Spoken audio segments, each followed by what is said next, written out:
35 ஆண்டுகளாக பல டாக்டர்களை உருவாக்கிய பிரகாஷ் இன்ஸ்டிடியூட்டின் நீட் ரிப்பீட்டர்ஸ் கோர்ஸ், டே ஸ்காலர்ஸ் மற்றும் ரெசிடென்ஷியல் ப்ரோக்ராம். உங்கள் வெற்றியை உறுதி செய்யுங்கள். பத்திரிகையாளர் சந்திப்பை கூட்டி என்ன பண்ற ராகுல் காந்தி ஒரு மிக நீண்ட ஒரு ஒரு ஸ்பீச் சொல்ற காட்டி ஒரு டெமோ கட்டுறேன். ஒரு பிபிடி போட்டு எந்தெந்த மாநிலங்களில் எந்தெந்த வகையில் எப்படியெல்லாம் தேர்தல் ஆணையம் முறைகேடுகள் பண்ணியிருக்கு அப்படின்னு புள்ளி விவரத்தோட போடுறார். மகாராஷ்டிரா நாடாளுமன்ற தேர்தலில் இந்தியா கூட்டணி 31 இடங்களை ஜெயிக்கிறாங்க. அதற்கு பிறகு 5 மாசத்தில் நடந்த சட்டமன்ற தேர்தலில் பாஜக மிகப்பெரிய அளவில் தனிப்பெரும்பான்மையோட ஆட்சி அமைக்குது. இந்த 5 மாநிலத்தில் 5 மாசத்துல என்ன நடந்துச்சு, 5 மாசத்துக்குள்ள என்ன நடந்துச்சு அப்படின்னு டேட்டா எடுக்கிறப்ப 1 ஓட்டு 2 ஓட்டுல 50 லட்சம் ஓட்டு போலி வாக்காளர்களை மகாராஷ்டிராவில் பயன்படுத்தி இருக்கிறார்கள் அப்படிங்கிற ஒரு குற்றச்சாட்டை வைக்கிறாரு. அதுக்கு உண்டான டேட்டாவை எடுத்து போடுறாரு. சிங்கிள் பெட்ரூம் இருக்கக்கூடிய வீட்டில் 48 ஓட்டு இருந்திருக்கு. ஒரு 68 ஓட்டு ஒரு ஃபேக்டரியில இருந்திருக்கு. அது என்ன ஃபேக்டரின்னு போய் பார்க்குறப்ப அது ஒரு பீர் ஃபேக்டரி. கிட்டத்தட்ட 100க்கும் அதிகமான நாடாளுமன்ற உறுப்பினர்களை கொண்ட காங்கிரஸ் கட்சியினுடைய தலைவர். இந்தியா கூட்டணியில் 180க்கும் மேற்பட்ட நாடாளுமன்ற உறுப்பினர் இருக்கிறாங்க.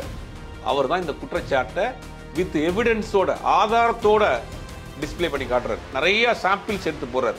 மகாராஷ்டிராவில் நடந்து கர்நாடகாவில் ஒரு சென்ட்ரல் தொகுதியில் 12,000 வாக்குகள் போலியான வாக்காளர்கள் ஒரே ஒரு தொகுதியில் மட்டும். கர்நாடகா ஒரு சின்ன தொடர்ந்து இந்தியா முழுவதும் தேர்தல் ஆணையமும் சரி இவிஎம்மும் சரி பல்வேறு குளறுபடிகள் நடக்குது அப்படிங்கிற குற்றச்சாட்டை பாஜக மத்தியில் ஆட்சிக்கு வந்த பிறகு எதிர்கட்சிகள் தொடர்ந்து சொல்லிக்கிட்டே வராங்க. இப்போ என்ன நடந்திருக்கு? இந்த வருட இறுதியில் பீகாரில் தேர்தல் வரப்போ தேர்தல் ஆணையம் ஒரு வேலையை பண்றாங்க. என்ன பண்றாங்க? வாக்காளர் சிறப்பு திருத்த முகாம் அப்படின்னு கொண்டு வராங்க. SIR ஸ்பெஷல் ரிவிஷன் இன்டென்சிவ்னு கொண்டு வராங்க. அதுக்கு என்ன பண்றாங்க அப்படின்னா 1987க்கு பிறகு பிறந்த வாக்காளர்கள் தங்களுடைய தாய் தகப்பனுடைய பிறப்பு சான்றிதழை பர்த் சர்டிபிகேட்டை கொடுத்து நீங்க இந்தியன் சிட்டிசன் தான். 50க்கும் மேற்பட்ட உலக நாடுகளில் 100 கோடிக்கும் அதிகமான ஆகாயம் தமிழ் பார்வையாளர்களுக்கு பேரன்பும் திருநன்றி. ஆகாயம் நேயர்களுக்கு வணக்கம். மூத்த பத்திரிகையாளர் திரு சுபேர் அவர்கள் இப்போ நம்ம கூட இருக்காங்க. ரொம்ப முக்கியமான ஒரு விஷயத்தை பற்றி நம்ம பேச போகிறோம். என்ன அப்படின்னா, ஓட் சோரி, வாக்கு திருடர்கள் அப்படின்ற ஒரு பதத்தை பயன்படுத்தி எலெக்ஷன் கமிஷன் மேலே எக்கச்சக்கமான குற்றச்சாட்டுகளை திரு ராகுல் காந்தி அவர்கள் முன் வச்சிருக்காரு. அதற்கான ஆதாரங்கள் இதுதான் அப்படின்னு சொல்லி சில ஆதாரங்களையும் வெளியிட்டிருக்கிறாரு. அது அரசியல் வட்டாரத்தில் பெரும் பரபரப்பை ஏற்படுத்தியிருக்கு. அது குறித்தான் நம்ம இப்போ பேச போகிறோம். வணக்கம் சார். வணக்கம் சார். ராகுல் காந்தி அவர்கள் ஓட் சோரி அப்படின்ற வார்த்தையவே டைரக்டாக பயன்படுத்துறாரு. அதாவது வாக்கு திருடர்கள் அப்படின்னே சொல்கிறாரு. இவ்வளோ கடுமையாக சொல்ல வேண்டிய காரணம் என்ன? இப்போ அவர் வெளியிட்டிருக்கக்கூடிய அந்த டாக்குமெண்ட்ஸு, அதுக்கப்புறம் நடந்ததாக சொல்லப்படுற அந்த முறைகேடுகள், இது என்ன பின்னணி, என்ன விவகாரம் சார்? இல்லை, 2024 நடந்த நாடாளுமன்ற தேர்தலில் மிகப்பெரிய அளவில் முறைகேடுகள் நடந்திருக்கு அப்படின்னு ராகுல் காந்தி சொல்வதற்கு முன்னாடியே பல பத்திரிகைகள், அது மகாராஷ்டிராவில் வரக்கூடிய சில தேர்தல் சம்பந்தமாக ஆராய்ச்சிகளை வெளியிடக்கூடிய சில பத்திரிகைகள் டேட்டாஸாக போட்டிருந்தாங்க. நிறைய முறைகேடுகள் நடந்திருக்கு 2024 தேர்தலில். அதை தொடர்ந்து தான் என்ன சொல்கிறார், ராகுல் காந்தி தொடர்ந்து குற்றச்சாட்டு வச்சுக்கிட்டே இருக்கிறார். நாடாளுமன்ற தேர்தலில் பெரிய அளவில் முறைகேடு நடந்திருக்கு. அதற்கு பிறகு நடந்த மகாராஷ்டிரா சட்டமன்ற தேர்தலில் அதை விட மிகப்பெரிய ஒரு குளறுபடி நடந்திருக்குன்னு குற்றச்சாட்டு வச்சிருக்காரு. ஒரு 2-3 நாளைக்கு முன்னாடி காங்கிரஸ் கட்சியினுடைய கூட்டம் டெல்லியில் நடக்குது. அப்போ ராகுல் காந்தி பேசுகிறாரு, தேர்தல் ஆணையம் செய்த முறைகேடுகள்லாம் கடந்த 6 மாதமாக நாங்கள் கொஞ்சம் கொஞ்சமாக சேகரித்து ஃபுல் டேட்டாஸ் எடுத்துட்டோம். மிக விரைவில் அந்த வெளியில் நாங்கள் வெளியிட போகிறோம். அப்போ வெளியிடுறப்ப பெரிய அணுகுண்டு வெடிக்கும் அப்படின்னு நம்ம பேசியிருந்தார். அதை பற்றி நம்ம ஒரு வீடியோ பேசியிருந்தோம். அநேகமாக 2-3 நாள் அந்த வீடியோ ராகுல் காந்தி போட போகிறாரு. அந்த வீடியோ வந்த பிறகு இந்தியா முழுவதுமே ஒரு பெரிய பேசுபொருள் ஆக போகுது அப்படிங்கிறதே நம்ம ஒரு 2-3 நாளைக்கு முன்னாடி போட்டிருந்த வீடியோவில் பேசியிருந்தோம்.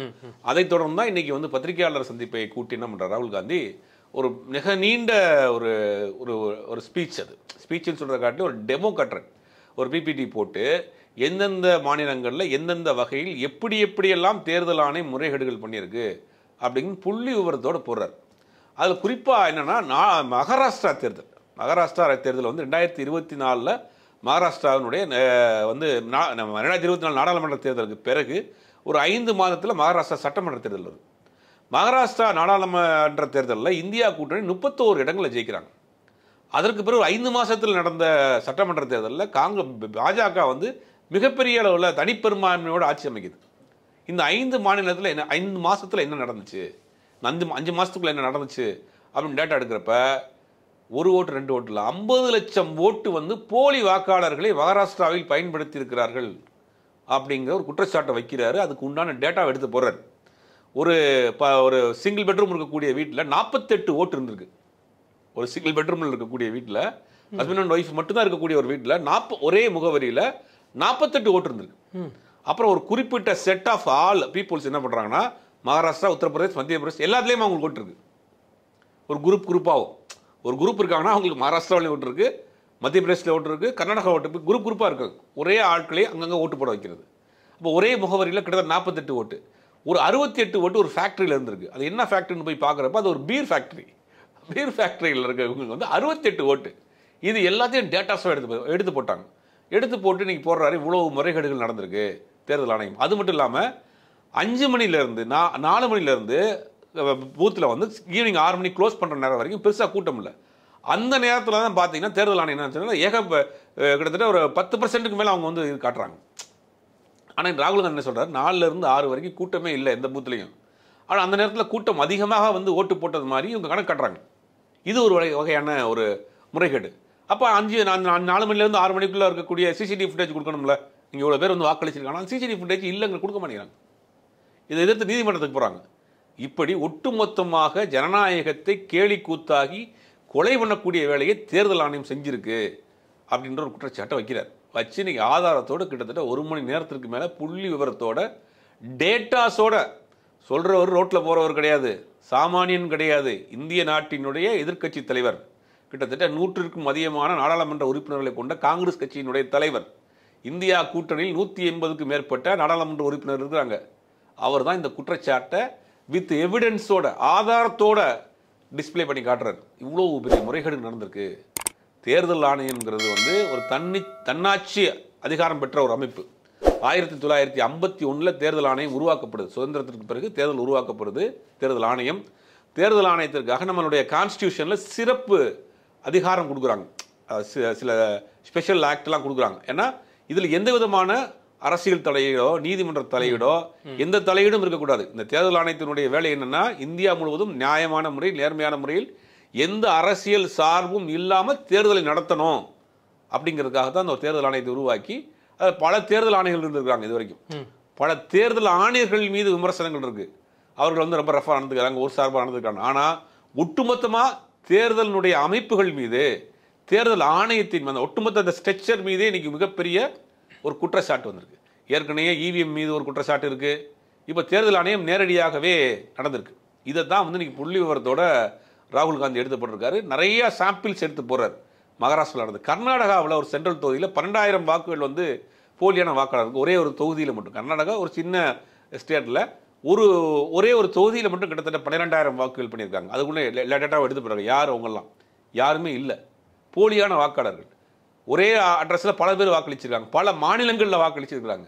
இப்படி ஒரு மிகப்பெரிய ஒரு முறைகேடு நடந்திருக்கு. இதில் எங்கே மாட்டினாங்க அப்படின்னா, தொடர்ந்து இந்தியா முழுவதும் தேர்தல் ஆணையமும் சரி இவிஎம்மும் சரி பல்வேறு குளறுபடிகள் நடக்குது அப்படிங்கிற குற்றச்சாட்டை பாஜக மத்தியில் ஆட்சிக்கு வந்த பிறகு எதிர்க்கட்சிகள் தொடர்ந்து சொல்லிக்கிட்டே வராங்க. ஆனால் ஆளும் கட்சியில் சொல்கிறவங்க என்ன விஷயம், நீங்கள் ஜெயிச்ச இடத்துல மட்டும் நீங்கள் வந்து பேசாமல் இருக்கிறீங்க, நீங்கள் தோற்று போன இடத்துல மட்டும் தேர்தல் ஆணையத்தின் மீது இவிஎம் மீது குற்றச்சாட்டு வைக்கிறீங்க அப்படின்னு ஒரு நியாயமாக இருக்கிற மாதிரியான ஒரு கேள்வி வைப்பாங்க. அந்த கேள்விக்கு உள்ள நான் விளக்கம் அர்த்தம் என்ன அப்படின்னா, இவங்க தேர்தல் ஆணையம் ஒரு மாநிலத்தில் அவங்க போய் கால் பதிக்கிறாங்க அப்படின்னா பல்வேறு யுக்தியை கையாளுறாங்க. ஒரு ஸ்ட்ராங்காக இருக்கக்கூடிய ஒரு மாநிலத்தில் அப்படின்னா அவங்க வந்து தேர்தல் ஆணையத்தை ஒரு மாதிரி பயன்படுத்துகிறாங்க. ஒன்றுமே இல்லை, தமிழ்நாடு மாதிரி அவங்களுக்கு பேஸே இல்லாத மாநிலங்கள் என்ன பண்ணுறாங்கன்னா, திடீர்னு தேர்தல் ஆணையத்தை வச்சு இவிஎம் வச்சோ ஏதாவது பண்ணி நாளைக்கு திடீர்னு காலையில் வந்து அடுத்த தேர்தலில் பாஜக 200 தொகுதியில் தமிழ்நாட்டில் ஜெயிச்சிருச்சுன்னு நம்புவீங்களா? நம்ப மாட்டீங்க. எப்படி அது தெரிஞ்சு போயிடும். அப்போ என்ன பண்ணுறாங்கன்னா படிப்படியாக பண்ணுறாங்க. 2019க்கும் 2024க்கும் கிட்டத்தட்ட ஒரு 8% வந்து பாஜக வளர்ந்துருக்கிற மாதிரி ஒரு இதை காட்டுறாங்க. 2024 நாடாளுமன்ற தேர்தலில் பாஜக கிட்டத்தட்ட 8 இடங்களில் செகண்ட் பிளேஸில் இருக்குது. எப்படி இருக்கும்? கூட்டணி கிடையாது, வலுவான கூட்டணி கிடையாது. பாஜகவுக்கு தமிழ்நாட்டில் எப்படி இருக்குன்ற தெரியும். நோட்டாவுக்கும் கீழே இருக்க கட்சியும் தான் விமர்சனமே. ஆனால் வந்து 8 தொகுதிகளில் வந்து அவங்க செகண்ட் பிளேஸ் இருக்கிறாங்க. அவங்களுடைய சதவீதம் பார்த்தீங்கன்னா ஒரு 12-14% காட்டுறாங்க. அப்போ என்னன்னா படிப்படியான வளர்ச்சி. அப்போ தேர்தல் ஆணையத்தின் மீது சந்தேகம் வந்துடக்கூடாது, அதே நேரத்தில் அவங்களுடைய வேலைகளையும் செய்யணும் அப்படிங்கிறதுக்காக பல்வேறு மாநிலங்களில் இடம் பார்த்து பண்ணுவாங்க. இப்போ அவங்க எங்கே மாட்டினாங்க அப்படின்னா மகாராஷ்டிரா தேர்தலில் மாட்டுறாங்க. மகாராஷ்டிரா தேர்தலில் நாடாளுமன்ற தேர்தலில் மகாராஷ்டிராவில் 31 தொகுதிகளில் இந்தியா கூட்டணி வெற்றி பெறுது. அதே இது 5 மாதத்துக்கு கழித்து நடந்த சட்டமன்ற தேர்தலில் தனிப்பெரும்பான்மையோட ஆட்சி அமைக்குது. அங்கே தான் அவங்க வந்து என்ன பண்ணுறாங்கன்னா 5 மாதத்துக்குள்ள வேக வேகமாக 50 லட்சம் பேரை கொண்டு போய் உட்கார வச்சிருக்காங்க. போலி வாக்காளர்களை சேர்த்து ஏகப்பட்ட குளறுபடிகள் பண்ணி அங்கே பாஜகவை ஆட்சியில் உட்கார வச்சுட்டாங்க. மகாராஷ்டிரா தேர்தலோட ஜார்க்கண்ட் தேர்தல், காஷ்மீர் தேர்தல் நடக்குது. அந்த 2 தேர்தலையும் அவங்க பெருசாக கவனம் செலுத்தல. ஏன்னா அதெல்லாம் ரொம்ப சின்ன சின்ன மாநிலங்கள். தேவைப்பட்ட அந்த எம்எல்ஏக்கள் அப்படியே மொத்தமாக வாங்கி ஆட்சி மாற்றத்தை உண்டு பண்ணிடலாம். ஒரே ஒரு சட்டமன்ற உறுப்பினரை வச்சு ஆட்சி அமைச்ச கட்சி பாஜக. அது நமக்கு தெரியும் எங்கே நடந்துச்சு அப்படின்னு. அப்போ இந்த சின்ன மாநிலங்கள்லாம் அவங்களுக்கு தேவையில்லை. மகாராஷ்டிராங்கிறது இந்தியாவினுடைய ஒரு பிஸ்னஸ் கேபிட்டல், அவர்கள் முதலாளி இருக்கக்கூடிய மாநிலம். அந்த மாநிலத்தில் மிஸ் பண்ணிடவே கூடாது. அப்போ என்ன பண்ணணும்னா என்னென்ன பண்ண முடியுமோ பண்ணு அப்படின்னு என்ன பண்ணுறாங்கன்னா அந்த ஏரியாவில் வந்து கிட்டத்தட்ட 50 லட்சம் போலி வாக்காளர்களை சேர்ந்து சட்டமன்ற தேர்தலில் ஆட்சியை பிடிக்கிறாங்க. நாடாளுமன்ற தேர்தலில் அவங்க என்ன பிளான் பண்ணாங்க அப்படின்னா, நாடாளுமன்ற தேர்தலில் சில மாநிலங்களில் அவங்க வந்து எந்த விதமான வேலையும் பண்ணல. அது குறிப்பாக சாம்பிள் அப்படிங்கிறது உத்தரப்பிரதேசில் என்ன பண்ணுறாங்க அப்படின்னா, ராமர் கோயில் கட்டிட்டோம், அங்கே பிஜேபி ஆட்சி இருக்குது, அங்கே ஒரு யோகி இருக்கிறாரு, அதனால் நம்ம தேர்தல் ஆணையத்தையோ மற்ற வேலையில வச்சு பண்ண வேணாம், ஈஸியாகவே எதுவுமே பண்ணாமலே நம்ம ஜெயிச்சிருவோம் அப்படின்னு அவங்க நினைக்கிறாங்க. நினைச்சதின் விளைவு தான் யூபியில் நடந்த தேர்தல் முடிவுகள் தான் இந்தியா முழுவதும் நடந்த தேர்தல் முடிவுகளுடைய ஒரிஜினல் ரிசல்ட். யூபியில் பார்த்தீங்கன்னா அவங்க பெரிய அவங்க தோல்வி தெளிவுறாங்க. ராமர் கோயில் இருக்கக்கூடிய அந்த ஃபைசாபாத் தொகுதியிலேயே பாஜக தோத்து போகுது. ஏன்னா அங்கே இருக்கக்கூடிய மக்கள், அங்கே இருக்கக்கூடிய பெரும்பாலான வாக்களித்த இந்து மக்களுடைய வேதனை, அவங்களுடைய இடம் போகுதுங்கிறாங்க. அவங்க நிறையா அவங்களுக்கு குற்றச்சாட்டுகளை வச்சு அவங்க வந்து அந்த இடத்துல தோல்வியை தழுவுறாங்க. அப்போ என்ன பண்ணுறாங்கன்னா உத்தரப்பிரதேசம் அவங்க வந்து பெருசாக கான்சன்ட்ரேட் பண்ணல. ஏன்னா ஆட்டோமேட்டிக்காக நாங்கள் ஜெயிச்சிருவோம், அது மிதப்பாக விட்டாங்க. மகாராஷ்டிராவில் என்ன பண்ணுறாங்க அப்படின்னா, மகாராஷ்டிராவில் வந்து தேசியவாத காங்கிரஸ் 2 இருக்குது, சிவசேனா 2 இருக்குது, கூட்டணி கட்சியில் ஸ்ட்ராங் இல்லை, நம்ம தான் ஜெயிக்க போகிறோங்கன்னு மகாராஷ்டிரா அவங்க பெருசாக கான்சன்ட்ரேட் பண்ணல. மகாராஷ்டிராவில் 31 இடங்களில் இந்தியா கூட்டணி வெற்றி பெறுது. இந்தியா கூட்டணினா காங்கிரஸ், சிவசேனா, தேசியவாத காங்கிரஸ் சேர்ந்து 31 தொகுதியில் ஜெயிக்கிறாங்க. மிகப்பெரிய ஒரு வெற்றி. இப்போ மகாராஷ்டிராவும் யூபியும் அவங்க வந்து தேர்தல் ஆணையத்தை வச்சு மற்ற இந்த மாதிரியான வேலைகள்லாம் செஞ்சு உள்ளே போயிருந்தாங்கன்னா தனிப்பெரும் மெஜாரிட்டியாக வந்திருப்பாங்க. யார்? பாஜக. அப்போ என்ன பண்ணுறாங்கன்னா, தேவைப்படுகிற இடத்தில் இந்த எலக்ட்ரானிக் மிஷின், ஓட்டிங் மிஷினையோ தேர்தல் ஆணையத்தையோ போலி வாக்காளர்களையோ தேவைப்படுற இடத்துல அதை பயன்படுத்துகிறாங்க. தேவைப்படுற இடத்துல சில கட்சிகளை பிரிக்கிறாங்க, தேவைப்படுற இடத்துல கட்சியை வாங்குறாங்க, தேவைப்படுற கட்சியில் எம்எல்ஏ விலைக்கு வாங்குறாங்க. இப்படி எந்தெந்த வழியில் அவர்கள் பயன்படுத்த முடியுமோ பண்ணுறாங்க. இப்போ பல நாள் திருடன் ஒரு நாள் அகப்படுவான் அப்படின்னு ஒரு பழமொழி இருக்கு இல்லையா, அந்த மாதிரி தான் சிறுக அங்கங்கே மாநிலங்களில் செஞ்சுக்கிட்டு இருந்தவங்க இன்னைக்கு ஒட்டுமொத்தமாக மகாராஷ்டிரா தேர்தலில் பண்ண முறைகேடுகள் மாட்டிடுச்சு. இப்போ எல்லாரும் சொல்றக்கூடிய விஷயம், தேர்தலான எந்தெந்த இடத்துல எல்லாம் எப்படிலாம் பண்ணுறாங்க அப்படின்னா, இந்த சாயங்காலம் 4 மணிலேருந்து 6 மணிக்குள்ள இருக்க நேரத்தில் எல்லா பூத் ஏஜென்சியும் கொஞ்சம் டயர்டாயிருவாங்க. அப்போ தேர்தல் ஆணையம் அவர்களுக்கு மீதி இருக்க வாக்குகளை வந்து இவங்க ஃபுல் பண்ணிடுறாங்க. இப்போ உதாரணத்துக்கு 50% 60% தான் ஓட்டிங் ஆயிருக்குன்னா மிச்சம் இருக்க 40% பாஜகவுக்கு போட்டுறாங்க, போட்டு தான் அவங்க இன்க்ரீஸ் பண்ணி காட்டுறாங்க அப்படிங்கிற ஒரு குற்றச்சாட்டையும் இன்னைக்கு பலரும் வச்சுக்கிட்டு இருக்கிறாங்க. அப்போ ஒட்டுமொத்தமாக ஜனநாயக கடமையை செய்ய வேண்டிய, ஜனநாயகத்திற்கு வழிகாட்டியாக இருக்கக்கூடிய ஒரு அமைப்பு வந்து இன்னைக்கு இவ்வளோ பெரிய குற்றச்சாட்டுக்கு, வாக்கு திருடர்கள் அப்படின்றத சொல்லக்கூடிய அளவுக்கு இன்னைக்கு ராகுல் காந்தி குற்றச்சாட்டு வைக்கிறாருன்னா, ராகுல் காந்தி வச்ச குற்றச்சாட்டுகளுக்கு ஆதாரத்தோடு வச்சிருக்காரு.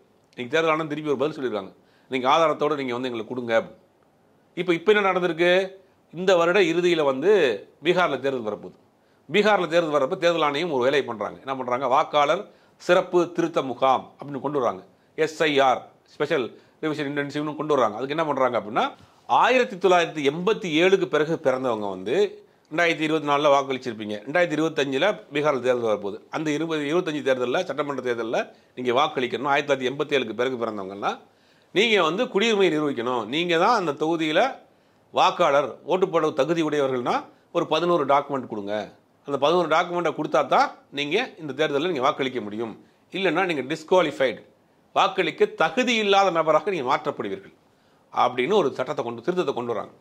இதை எதிர்த்து பல அமைப்புகள், பல தன்னாட்சி அமைப்புகள், அரசியல் கட்சிகள்லாம் உச்சநீதிமன்றத்துக்கு போகிறாங்க. உச்சநீதிமன்றம் கேட்குறாங்க, எதுக்கு கொண்டு வர்றீங்க, இவ்வளோ ஷார்ட் டைமில் வச்சுக்கிட்டு இவ்வளோ டாக்குமெண்ட்டை கேட்டாங்கன்னா மக்கள் எப்படி கொடுப்பாங்க அப்படின்னு கேட்குறோம். இல்லை நாங்கள் இந்தியா முழுவதுமே இம்ப்ளிமெண்ட் பண்ணிட்டோம், அதான் பெரிய சிக்கல். இப்போ அடுத்து வரக்கூடிய 5 மாநில சட்டமன்ற தேர்தல், தமிழ்நாடு, பாண்டிச்சேரி, கேரளா, மேற்கு வங்கம் வரக்கூடிய 5 மாநில சட்டமன்ற தேர்தலையும் இதை பண்ண போகிறாங்க.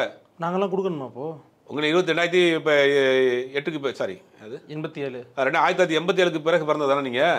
அப்போ தமிழ்நாட்டுக்கு வரப்போ நீங்கள் அந்த வாக்குறுதி என்ன கொடுக்கணும் தெரியுமா, நீங்கள் ஸ்கூல் சர்டிஃபிகேட், காலேஜ் சர்டிஃபிகேட் இருந்தால் கொடுக்கணும். 10th certificate, 11th certificate, 10th certificate, 12th certificate, mark sheet இருந்தால் கொடுக்கணும். அது இல்லாத, அதோடு சேர்த்து அடிஷ்னலாக அப்பா அம்மாவுடைய பெர்த் சர்டிஃபிகேட் வேணும். 2 பேருடைய அப்பா அம்மாவுடைய 1987க்கு பிறகு பிறந்த வாக்காளர்கள் தங்களுடைய தாய் தகப்பனுடைய பிறப்பு சான்றிதழை பர்த் சர்டிஃபிகேட்டை கொடுத்து நீங்கள் இந்தியன் சிட்டிசன் தான், நான் ஓட்டு போட தகுதி உள்ளவன் தான் அப்படின்னு நீங்கள் ப்ரூஃப் பண்ணணும். ஆனால் இதுக்கு மேலே நீங்கள் கேட்டிருப்பீங்க, இதுவும் நான் போன வருஷம் ஓட்டு போட்டேன், இப்போ என் ஓட்டு செல்லாதுங்கிற, எனக்கு செல்லாதுங்கிற, அப்போ நான் ஓட்டு போட்டவன் செல்லாதுல்ல, நாடாளுமன்ற தேர்தலுக்கு போட்டிருக்கேன், அப்போ அந்த எம்பியை நீங்கள் டிஸ்குவாலிஃபை பண்ணிடுவீங்களா?